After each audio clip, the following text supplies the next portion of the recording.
মাননীয় অলমদাকে অনেক ধন্যবাদ। উনি রাজনৈতিক ক্ষেত্রে কাজ করেন, তার জন্যে তার কথার মধ্যে নিশ্চিতভাবেই একটু রাজনীতির ভাষা আসবে, এটা স্বাভাবিক। কিন্তু আমরা যারা সরাসরিভাবে রাজনৈতিক ক্ষেত্রে কাজ করি না, আমরা এটা বিশ্বাস করি প্রত্যেকটি রাজনৈতিক দলেই শুভবুদ্ধি সম্পন্ন কিছু মানুষজন আছেন, কোনো দলে কম, কোনো দলে বেশি। সেই সমস্ত দলে সেই শুভবুদ্ধি সম্পন্ন হিন্দু নেতাদের উদ্দেশ্যে একটা কথাই বলতে চাই, আজকে পহেলগাঁওয়ের ঘটনা কোনো বিচ্ছিন্ন ঘটনা নয়।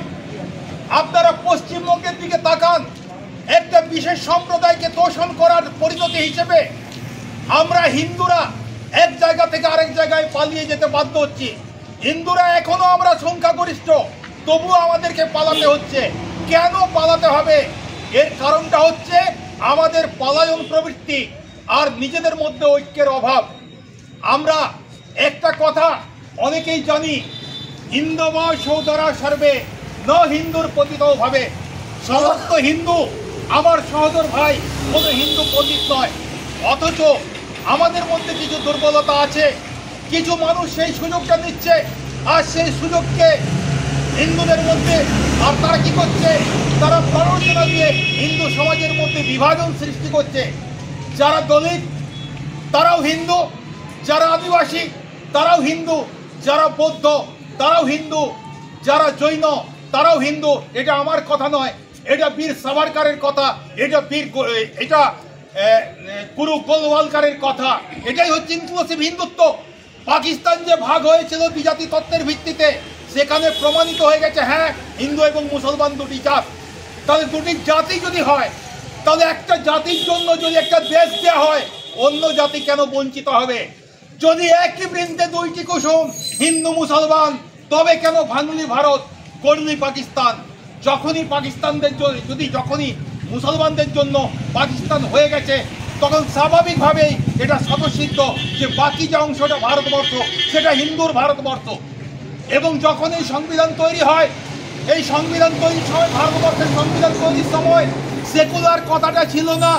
সেখানে জওহরলাল নেহরু সেকুলার কথাটা ঢোকানোর জন্য যখন জেদ করেছিলেন, তখন বি.আর. আম্বেদকর, যিনি সংবিধান সভায় নেতৃত্ব দিয়েছিলেন, তিনি বলেছিলেন সেকুলার কথা ঢোকানো যাবে না। যদি সেকুলার কথা ঢোকাতে হয়, তাহলে কিন্তু সংখ্যালঘু শব্দটা সংবিধানে রাখা যাবে না। এই কথায় নেহরু পিছু হটতে বাধ্য হয়েছিলেন।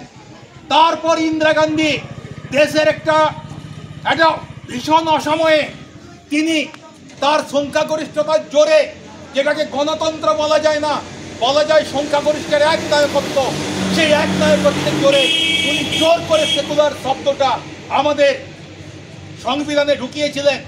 তো সংবিধানে সংশোধন করে এই সেকুলার শব্দটা যতদিন না পরিবর্তন করতে পারছি, ততদিন পহেলগাঁওয়ের ঘটনা, ততদিন মালদার ঘটনা, ততদিন মুর্শিদাবাদের ঘটনা এ লাগাতার ঘটতেই থাকবে।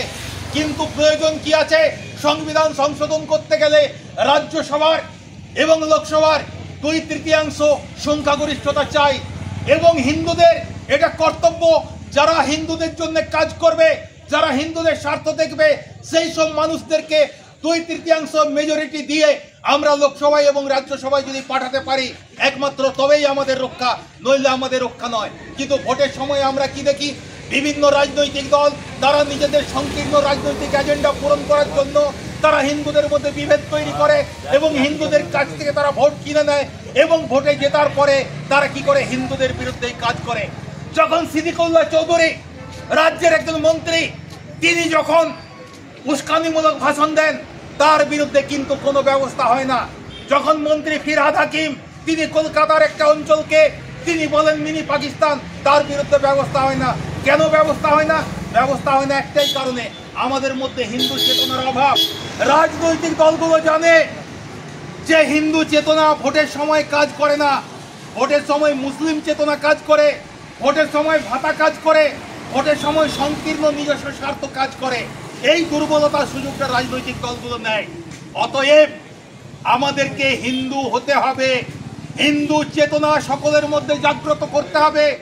বনবাসী, আদিবাসী, গিরিজন, হিন্দু, বৌদ্ধ, শিখ, যারা ভারত মাতার সন্তান, ভারতবর্ষকে যারা নিজেদের মা মনে করে, তারা সবাই আমাদের এই ইনক্লুসিভ হিন্দুত্বের মধ্যে আছে। আজকে যদি ভারতবর্ষ হিন্দু শূন্য হয়, জৈনরা বাঁচবে না। আজকে ভারতবর্ষ যদি হিন্দু শূন্য হয়, বৌদ্ধরা বাঁচবে না। আজকে ভারতবর্ষ যদি হিন্দু শূন্য হয়, শিখরাও কিন্তু বন্ধু বাঁচবে না। সেই জন্য আজকে আমরা এখানে যারা উপস্থিত হয়েছি, আমরা এই বার্তাটা মানুষের কাছে যেন পৌঁছে দিতে পারি। সবার উপরে আমাদের মধ্যে বিভেদ থাকবে, বিভিন্ন বিষয়ে মতভেদ থাকবে, রাজনৈতিক মতভেদ থাকবে, সামাজিক মতভেদ থাকবে, অর্থনৈতিক মতভেদ থাকবে, কিন্তু সবার উপরে আমরা হিন্দু। এবং যেহেতু আমাদের সরকার নির্বাচিত হয় রাজনৈতিক নির্বাচনের মাধ্যমে, অতএব নির্বাচনে যখন আমরা ভোট দেবো, আমরা যেন সবাই হিন্দু হিসাবে ভোট দিতে পারি। একমাত্র তবেই হিন্দু স্বার্থ রক্ষা হবে, তবে ভারত মাতা তখনই রক্ষা পাবেন। আমরা ভারত মায়ের সন্তান হিসেবে নিজেদেরকে আমরা তখন দাবি করা আমাদের সেটা সার্থক হবে। আমি শুধু এইটুকু বার্তা আপনাদের কাছে দিতে চাই, আর সময় দিতে চাই না। এরপর আমাদের অনুষ্ঠান আমরা শেষ করবো। তার আগে, শেষ করার আগে আমরা 1 মিনিট নীরবতা পালন করব সেই সব শহীদদের উদ্দেশ্যে যারা পুলওয়ামায় মারা গেছেন, এবং যারা মুর্শিদাবাদে হরগোবিন্দ দাস এবং চন্দন দাস যারা মারা গেছেন, এবং ভারতবর্ষকে সুরক্ষা দিতে গিয়ে যত মানুষ, সেটা সুরক্ষা আমাদের সেনাবাহিনীর সদস্য হতে পারেন বা অসামরিক বাহিনীর অসামরিক মানুষজন হতে পারেন, যারা যারা ভারতবর্ষকে রক্ষা করার কাজে তারা শহীদ হয়েছেন, প্রত্যেকের স্মৃতির উদ্দেশ্যে আমরা 1 মিনিট নীরবতা পালন করি।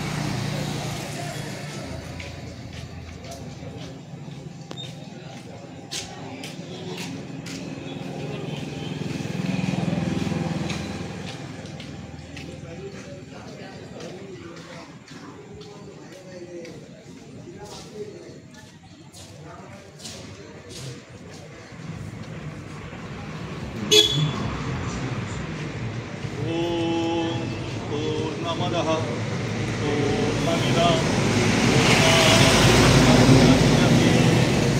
पूर्णस्य पूर्णमादाय पूर्णमेवावशिष्यते।